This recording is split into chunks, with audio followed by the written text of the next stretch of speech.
Today we will be doing Lesson 1.1, Evaluating Expressions. Our goal for today is so that you can evaluate an algebraic expression and use exponents within that expression. We will begin by going over some key vocabulary words. Notice that the vocabulary words are already defined for you. As I am reading through these, feel free to pause the recording so that you can get the definition written down on your paper. Our first word is a variable. A variable is defined as a letter that's used to represent one or more numbers. Variables can be any letter. In algebra, one of the more common variables that we use is x. Sometimes we'll use an n, but any letter would be appropriate for a variable. Next, we have an algebraic expression. We also can call this a variable expression. This is a collection of numbers, variables, and operations. It can include plus and minus signs, multiplication, division. We will look at examples of those in just a moment. Next, we have evaluating an expression. To evaluate an expression, you would substitute a number for the variable, perform the operation or operations, and simplify the result if necessary.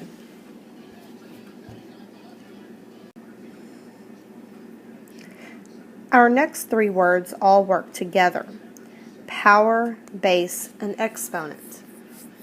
A power is an expression that represents repeated multiplication of the same factor. The base is a number expression that is used as a factor in repeated multiplication.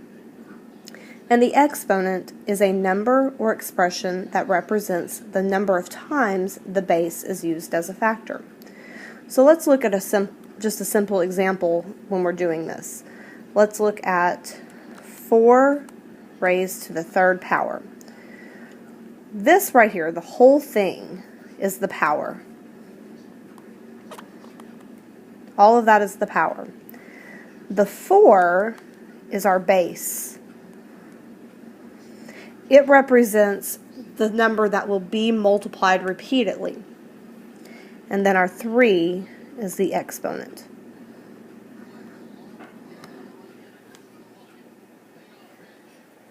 Okay, so let's move on to the next. Algebraic expressions. This box right here will not only give us an example of an expression, but also allow us to write in words what it means and to identify the operation that's taking place. This should be much of a review as we have gone over this in the 8th grade and also in the 7th grade. Let's start with 7t. Okay, when you see a number and a variable side by side, that means multiplication. Okay, so in our operation box, we're going to write multiplication.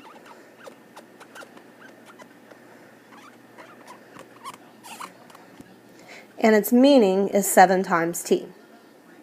So in a moment, we're going to be plugging in numbers for t, and we're going to actually multiply those numbers together to get an answer.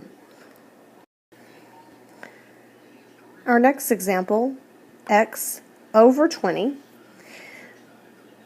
The bar in between there is what we call a division bar, hence the operation division. Its meaning is x divided by 20.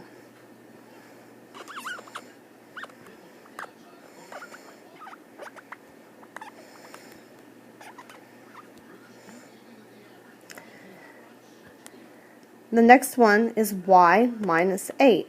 And really, its meaning is read the exact same way that we just read it, y minus 8.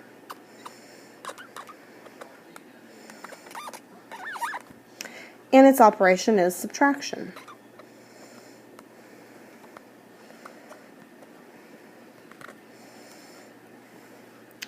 And the last one, 12 plus a.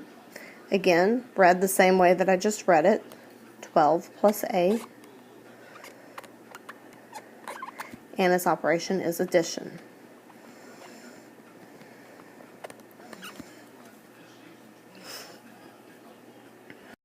On to our next page. We will start by showing example 1, which is evaluating an algebraic expression. I'm going to read the box over here first so that I can zoom into the problem a little bit better. What we're going to be doing here to evaluate this algebraic expression, we're going to substitute a number for the variable, perform the operations or operation, and then simplify.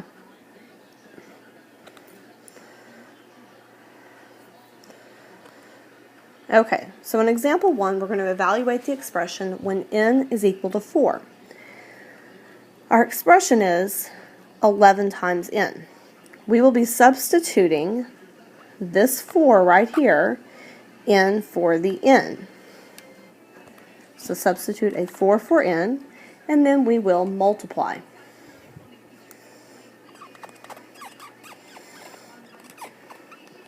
So this becomes 11 times 4, because instead of the n that we see here, we're going to put a 4 in that place.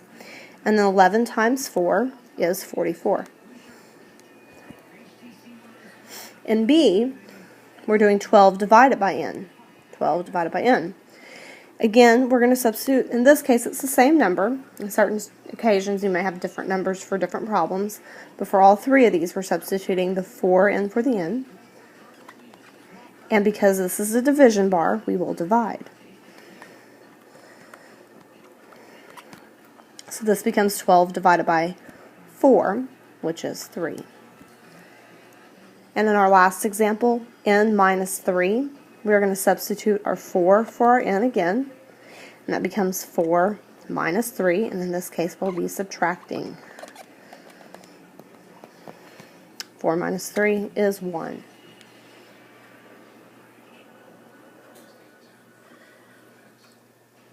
When we get to checkpoints, I will be going through the examples with you in the recording, but I would like you to pause, attempt the questions on your own, and then unpause the recording to see if you've gotten them correct. And if you missed them, look through exactly how we solved them so that you can do the assignment correct the next day. Our first one is 7y, and for all 4 of these questions, we will be substituting 8 in for y, as it shows in our directions, when y equals 8. So for number 1, we will be doing 7 times 8. We can show multiplication with the dot. You may choose to show it with a parentheses. Not recommended would be showing it with an X between the times symbol, and we really want to focus on the dot and the parentheses at this point. 7 times 8 is 56. And that's our answer. For number 2, we'll substitute that 8 in for the y, and we'll have 8 divided by 4. Notice how we keep these things in the exact same order. Since y came first, that 8 comes first. It's 8 divided by 4, which is 2. For number 3, that's 10 minus 8, which is 2. And for number 4, that would be 8 plus 6, which is 14.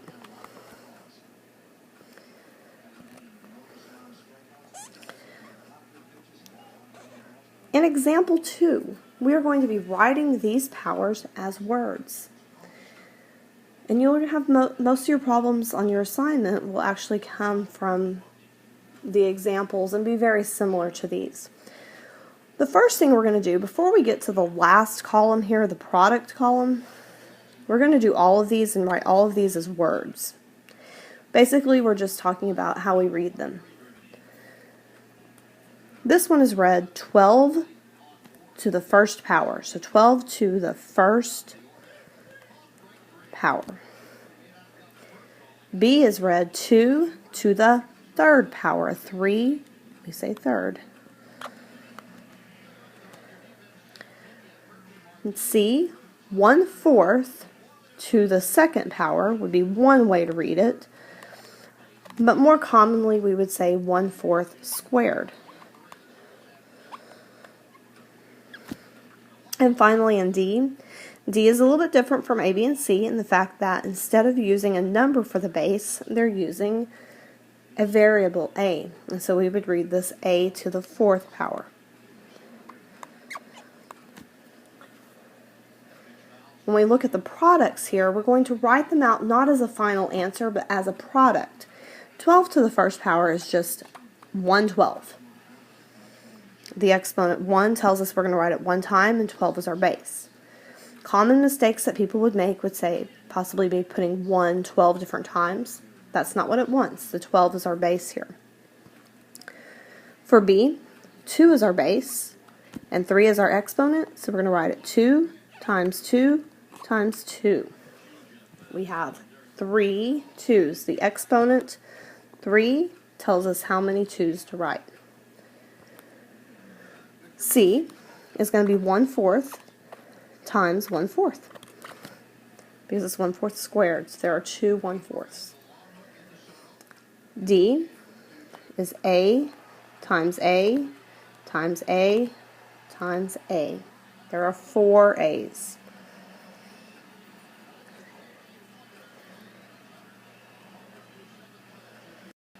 To our next page, again we have a checkpoint, so please pause at this moment, try your checkpoint questions out. Our directions say to write the power in words and as a product. So just like we did in example 2, we'll start with words. Number 5, we would write 7 to the 5th power. So we write it in words.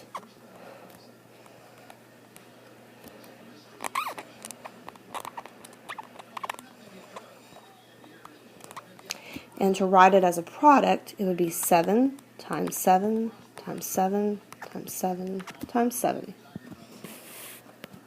Number 6, we would write 1/3 to the 2nd power.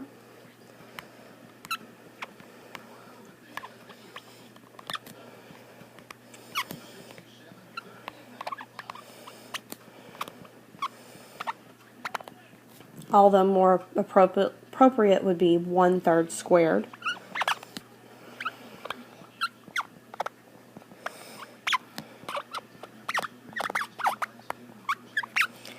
And to write it as a product, we would do 1/3 times 1/3. And for number 7, this would be read as 1 4/10, because of 1.4, that's a 1, the decimal is read as an and, 4 is in the 10ths place, so again, 1 4/10 to the 3rd power, or 1 4/10 cubed. And to write that as a product, we would want, in this case I used parentheses to show my 1/4. And the reason I showed parentheses as opposed to the dots like I did in 6 and in 5 is that you have decimal points here, so you don't want to have any confusion as to where a decimal point is or where a dot is to show multiplication. So we use parentheses in this case. On to example 3. We are now evaluating powers in example 3. So we start with A. We're evaluating the expression y cubed when y equals 3. Okay, so we're going to be substituting a 3 in for the y. So as our solution, y cubed actually becomes 3 cubed. We substituted a 3 for y. And to write this out as a power, it would be 3 times 3 times 3. So write factors.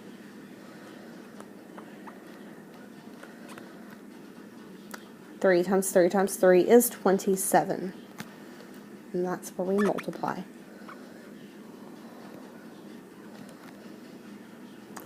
In B is a different problem. We're substituting a different number in for our A. A to the 5th when A equals 1.2. So we're going to substitute a 1.2 for A. So this is going to be 1.2 raised to the 5th power. So it's going to look like this. 1.2 times 1.2 times 1.2 times 1.2 times 1.2. Might just double check that you have 5 1.2s. 1, 2, 3, 4, 5. That is where we write the factors. And finally, we will multiply those. And when you multiply all those together, you get 2.48832. Let me multiply.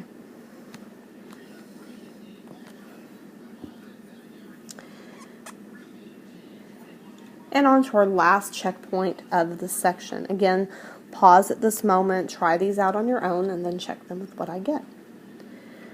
For number 8, we're doing t squared when t equals 3.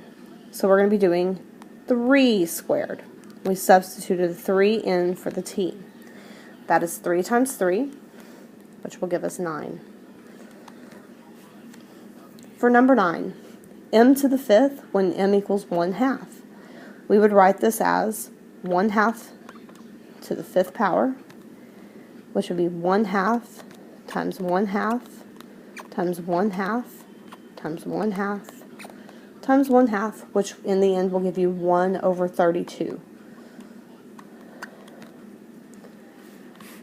And number 10, x to the 3rd when x equals 4. We're going to substitute a 4 in for the x, so that becomes 4 cubed, which is 4 times 4 times 4, which is 64. We have reached the end of this section. Please feel free to rewind, go over anything else that might have caused you some confusion. This being the first recording that I've made, a few things I've noticed. Please apologize the squeaky noise of my pen as I'm writing. Any background noise that might show up. Hopefully it will get better on future recordings. Thank you.